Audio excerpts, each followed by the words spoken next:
पत्रकारिता दिवस है, उस पर आप क्या कहना चाहेंगे?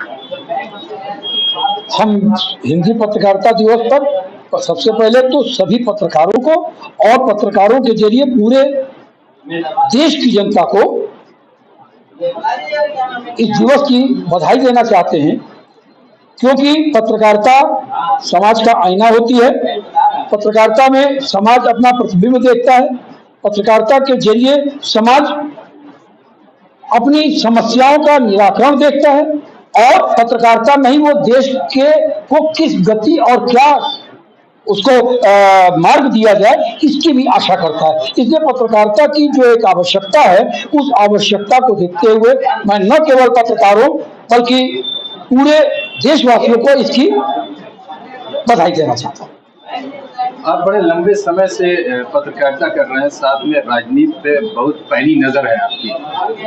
अभी 2 दिन के अंदर गोरखपुर के अंदर 2 रोड शो हुए। एक एनडीए गठबंधन भाजपा ने किया जिसमें मुख्यमंत्री जी ने लीड कर रहे थे, दूसरा आज हुआ है जो काजल निषाद जी का इंडिया गठबंधन। दोनों इसको आप कैसे देखते हैं? दोनों रोड शो को किस तरह से आप देखते हैं?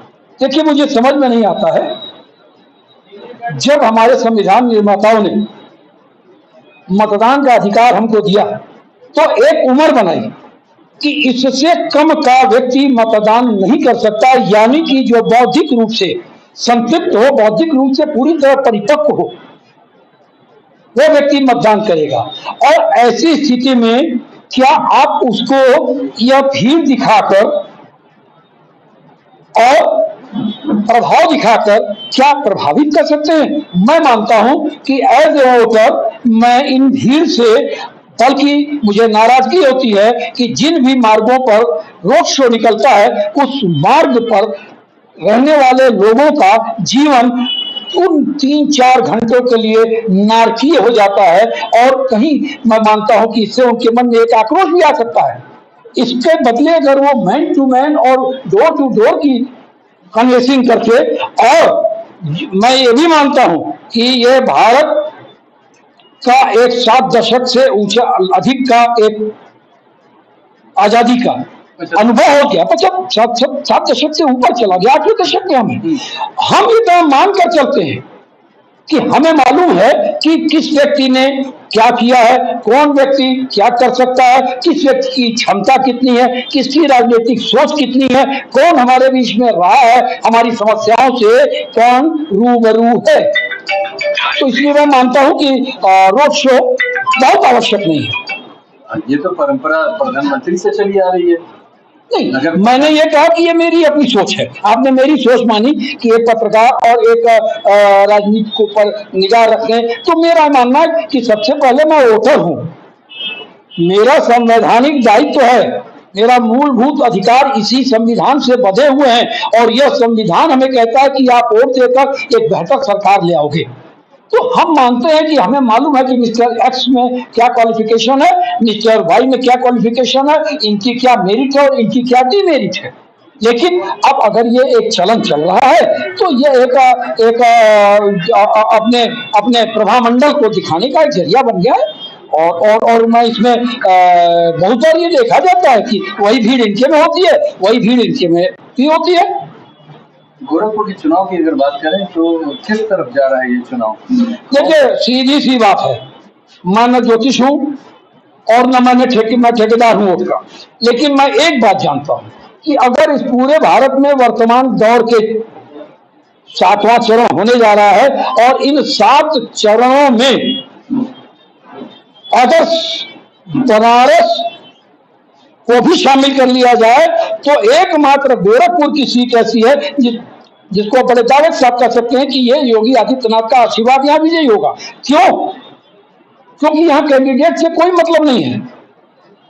कैंडिडेट पिछले इतने लंबे समय में, अभी तक वो 5 साल में मैं नहीं मुलाकात कर पाया हूं।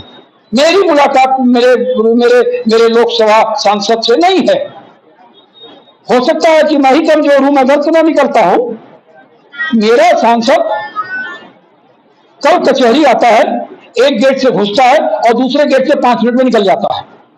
5000 अधिवक्ता उसका इंतजार करते रह गए, क्योंकि वह जानता है कि यहाँ मैं नहीं लड़ रहा हूं चुनाव, यहाँ योगी आदित्यनाथ की वह प्रतिष्ठा लड़ रही है जो परंपरागत रूप से गोरखपुर के जनमानस पर राज करती है। यहाँ सिर्फ हिंदू और मुस्लिम का तो कोई मामला ही नहीं है, यहाँ सिर्फ और सिर्फ मंदिर और यहाँ के लोगों का मसला है, क्योंकि गोरखनाथ मेला जो विश्व प्रसिद्ध मेला है उसमें 50% से अधिक भागीदारी मुस्लिमों की होती है। तो जिस मुसलमान का रोजी रोटी बधी हो जहां से, तो वो वोट देते समय उनको क्यों नहीं वोट देगा। तो और जो विकास की योजनाएं, जो सड़क बनी है, चाहे एम्स बना, ठीक है आज की तारीख में वहां सर्दी जुकाम की दवा नहीं मिल रही है, लेकिन अगर आने वाले दिन में कभी एम्स तैयार होगा तो वो जाति देखकर तो दवा नहीं करेगा। तो इसलिए यहाँ की सीट एकमात्र है पूरे भारत में जो सिक्योर है। प्रधानमंत्री की सीट शायद फंस जाए, योगी आदित्यनाथ का विराट व्यक्तित्व इस सीट को फंसने नहीं देगा। मगर आपने योगी आदित्यनाथ का जिक्र किया, जैसा कि मुझको ज्ञात है आपने इस परंपरा को तो तोड़ी की, जैसे गोरखपुर में मेयर, आपको मालूम है प्रतिरोध एक शब्द आता है गोरखपुर में नहीं, गोरखपुर में नहीं, मेरी बात सुने, प्रतिरोध एक शब्द आता है। देखिए मैं उन बातों पर जाना नहीं चाहता हूं, लेकिन एक बात जानिए, जब मनुष्य में निराशा होती है तो उसका प्रतिरोध उभर कर आता है, और आशा देवी उसी प्रतिरोध का प्रतिबिंब थी। पहली बार जीतते समय राधा मोहन जी भी उसी प्रतिरोध का चरित्र थे। बाद में राधा मोहन जी ने अपनी कार्य कुशलता से यहाँ के लोगों के दिल में अपनी जगह बना ली, लेकिन पहला चुनाव तो वो प्रतिरोध में ही जीते थे। लेकिन अमरनाथ यादव की अगर बात करते हैं, आशा देवी की बात करते हैं, तो चाणक्य तो आप ही थे। नहीं, बिल्कुल नहीं, सवाल ही नहीं पैदा होता। मेरी सोच इतनी भी नहीं है कि मैं एक ऐसे व्यक्ति को प्रतिरोध के स्वरूप खड़ा करूं जिसके बगल में खड़ा होने से मैं खुद भी शर्मिंदा महसूस करूं। ये तो जाहिर था कि आप ही हैं। आप गलतफहमी में हैं, आप अपने मेमोरी को करप्ट हो रही है, उसको सुधारिए, उसको फॉर्मेट करिए और फिर से भरिए, क्योंकि वो दूसरे सिंह साहब थे, वो रत्नाकर सिंह नहीं थे। आगे जनता से क्या अपील करेंगे? हम जनता से करेंगे अपील कि अपनी आंख कान और सब इंद्रियों को काबू में रखें। वोट देते समय इस बात को देखें कि आप किस लिए वोट दे रहे हैं, किसको दे रहे हैं, यह मायने नहीं रखता है, आप किस लिए वोट दे रहे हैं। और जब आपको यह एहसास हो जाए कि आप किसी बेहतरी के लिए वोट दे रहे हैं, तो आप वहां वोट दे खटके लगाइए, वह कोई भी चुनाव चिन्ह हो। बहुत शुक्रिया, धन्यवाद।